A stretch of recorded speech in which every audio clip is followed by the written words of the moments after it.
Un millionnaire rentra chez lui et entendit sa fille crier. Ce qu'il découvrit à l'intérieur le brisa net. Le manoir des Hanley, un chef-d'œuvre de 3 étages niché dans les collines verdoyantes, semblait taillé dans un rêve. Ses murs drapés de velours pourpre et ses lustres en cristal scintillaient sous une lumière dorée, projetant des ombres dansantes sur le marbre poli. 14 chambres s'étendaient dans un silence presque sacré, seulement troublé par le murmure des rideaux en soie caressés par une brise d'automne et le souffle discret des bouches d'aération. Pourtant, ce jour-là, un cri perçait l'harmonie parfaite du palais. Un cri d'enfant, aigu, désespéré, montant du 2e étage, derrière des portes en acajou sculpté. Zuri, 6 ans, criait, et personne ne venait. Le chef, avec son tablier toujours taché de sauce, était absent. Le jardinier, qui taillait les rosiers avec une précision maniaque, n'était pas là. Le professeur particulier, un homme à lunettes rondes qui parlait en citation de Shakespeare, avait disparu. Même l'assistante, toujours affairée avec sa tablette, n'arpentait pas les couloirs. Clara, la gouvernante, les avait tous renvoyés. Sous prétexte d'un grand ménage, ordonné par la famille, elle avait vidé le manoir de son personnel. Personne n'avait osé contester. Clara, avec ses 30 ans de service, ses clés tintant à sa ceinture et son regard d'acier, régnait sur la maison comme une reine incontestée. Mais ce n'était pas le silence qu'elle cherchait. C'était le contrôle absolu. Dans la chambre de princesse de Zuri, au cœur de l'aile ouest, la fillette était assise au bord de son lit, ses petites mains crispées sur son lapin en peluche, dont une oreille était usée à force d'être caressée. Des larmes traçaient des sillons sur ses joues rondes. Clara, impeccablement vêtue de son chemisier blanc amidonné et de sa jupe bleu marine, se tenait si près que Zuri pouvait sentir l'odeur de son parfum strict, un mélange de lavande et d'amidon. La voix de la gouvernante, tranchante comme une lame, emplissait la pièce. « Petite ingrate gâtée, tu crois que tu peux me défier? Tu ne parles que si je te l'ordonne, c'est clair ?» Zuri secouait la tête, ses sanglots étouffés par la peur. « Je voulais juste appeler papa. » Clara se pencha plus près, son souffle chaud contre le visage de l'enfant. « Appeler papa » ricana-t-elle, son doigt pointé comme une flèche vers la poitrine de Zuri. « J'ai bâti cette maison bien avant que tu ne sois ramassée dans un orphelinat.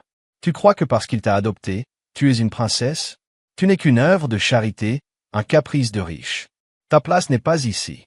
J'ai vu des filles comme toi défiler, et elles finissent toujours par partir. » Les sanglots de Zuri redoublèrent, sa gorge rauque, ses cris résonnant dans le couloir désert. Les murs, ornés de portraits d'ancêtres que Zuri n'avait jamais connus, semblaient absorber ses pleurs. Personne ne venait. Le manoir, ce sanctuaire de luxe, était devenu une prison.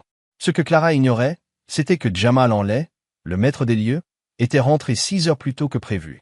Son jet privé avait atterri à l'aube, et son chauffeur, un homme discret nommé Marcus, l'avait conduit directement au manoir sans alerter le personnel. Jamal, magnate de l'immobilier dont l'empire s'étendait sur 3 continents, voulait surprendre Zuri. Dans sa mallette, il avait glissé un cadeau, un lapin en peluche cousue main, trouvé dans une boutique d'artisans à Florence, semblable à celui que Zuri chérissait depuis qu'il l'avait accueilli, 2 ans plus tôt, dans cette maison. Il souriait en franchissant les portes en chêne massif, imaginant le rire de sa fille. Mais ce sourire s'évanouit lorsqu'un cri déchira le silence. Pas un caprice, pas une colère, un cri primal, chargé de terreur. Son cœur se serra comme dans un étau.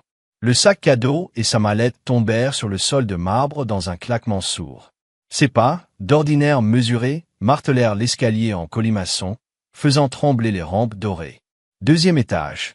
Couloir de gauche. La porte de Zuri, ornée d'un motif de papillon sculpté, était entr'ouverte. Il s'arrêta, le souffle coupé. Zuri était recroquevillé sur son lit, ses genoux ramenés contre sa poitrine, ses joues striées de larmes. Clara, agenouillée devant elle, le visage déformé par une rage contenue, pointait un doigt accusateur. Ces mots, venimeux, s'abattaient sur l'enfant comme des coups. « Tu crois que tu vaux quelque chose ici? Tu n'es rien. » Jamal resta figé dans l'embrasure, invisible un instant. Puis Clara tourna légèrement la tête et se figea.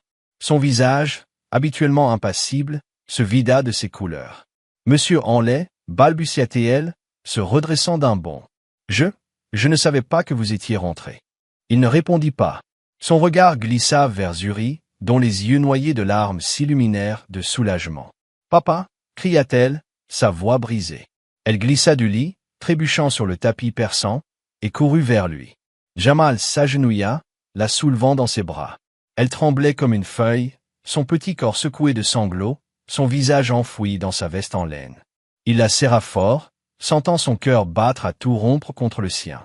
Puis, lentement, il releva les yeux vers Clara. « Qu'est-ce que vous faisiez » Sa voix était basse, presque un murmure, mais chaque syllabe vibrait d'une fureur contenue. Clara, les mains tordues nerveusement, bafouilla. Elle était ingérable, monsieur.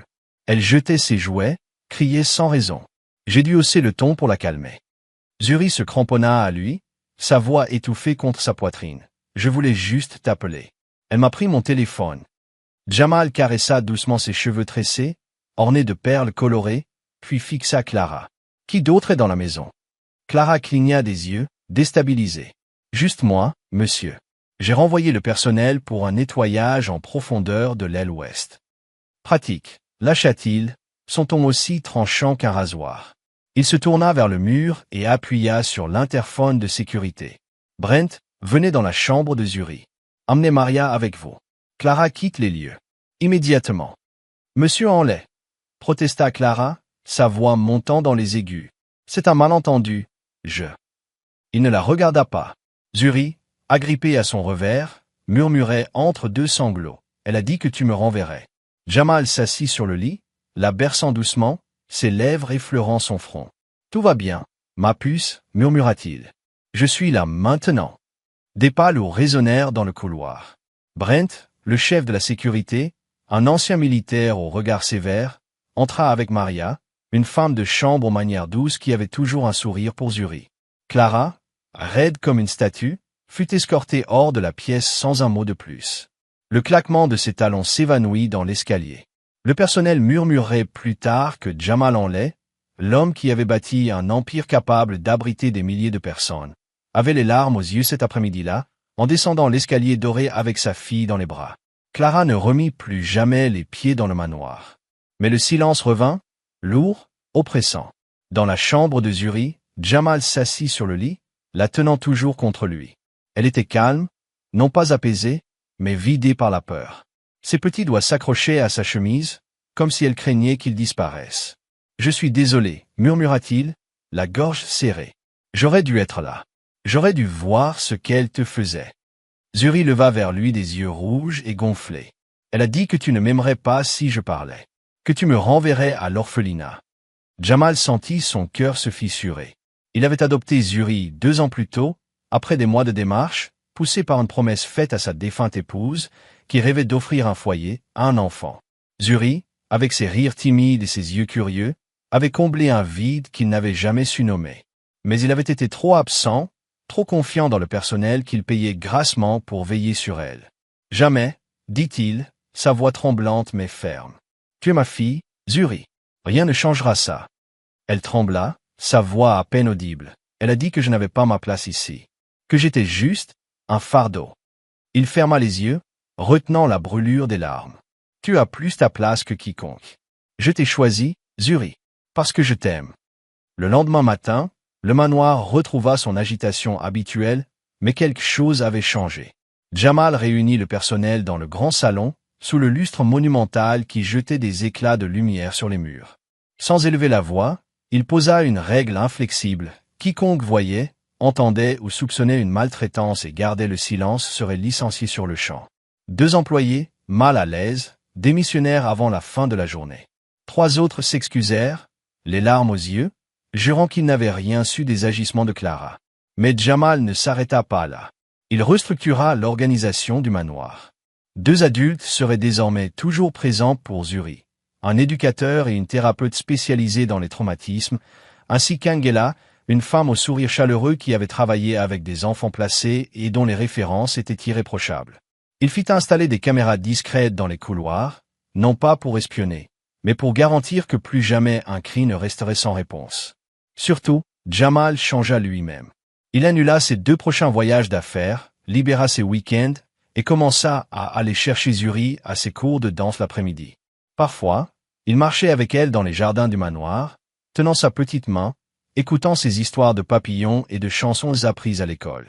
Il ne chercha pas à effacer la douleur en un jour, mais il se montra, jour après jour, déterminé à reconstruire la confiance brisée. Des semaines plus tard, alors qu'il bordait Zuri dans son lit, elle riait de nouveau. Les cernes sous ses yeux s'estompaient, sa voix retrouvait sa légèreté. Elle serrait toujours son lapin en peluche, mais dormait désormais sans la veilleuse. En remontant la couverture jusqu'à son menton, il croisa son regard, brillant sous la lumière tamisée. « Tu ne vas plus repartir, hein, papa ?» demanda-t-elle, un sourire timide aux lèvres. Il se pencha et déposa un baiser sur son front. « Pas sans toi, » répondit-il doucement. « D'accord. » Elle hocha la tête, ses yeux pétillants d'une confiance naissante. Alors qu'il atteignait la porte, sa voix l'arrêta. « Papa ? » ?»« Oui, ma puce. Merci de m'avoir entendu. » Il s'arrêta, la main sur l'interrupteur. Il ne l'éteignit pas. Revenant s'asseoir près d'elle, il murmura « Je t'entendrai toujours, même quand tu ne parles pas. » Le manoir restait un palais, ses murs dorés scintillaient encore sous le soleil couchant. Mais ce qui brillait le plus, ce n'étaient plus les lustres ni les meubles sculptés. C'était l'amour d'un père qui avait appris à protéger, non seulement en offrant un toit, mais en étant présent, en écoutant. Et une petite fille qui, enfin, se sentait chez elle. Si vous avez aimé cette histoire, n'oubliez pas de mettre un j'aime et de vous abonner pour plus d'histoires émouvantes, dramatiques et inattendues. Dites-le nous dans les commentaires. D'où nous regardons? Nous sommes ravis d'avoir de vos nouvelles. À la prochaine, restez bienveillants, restez curieux et continuez à regarder.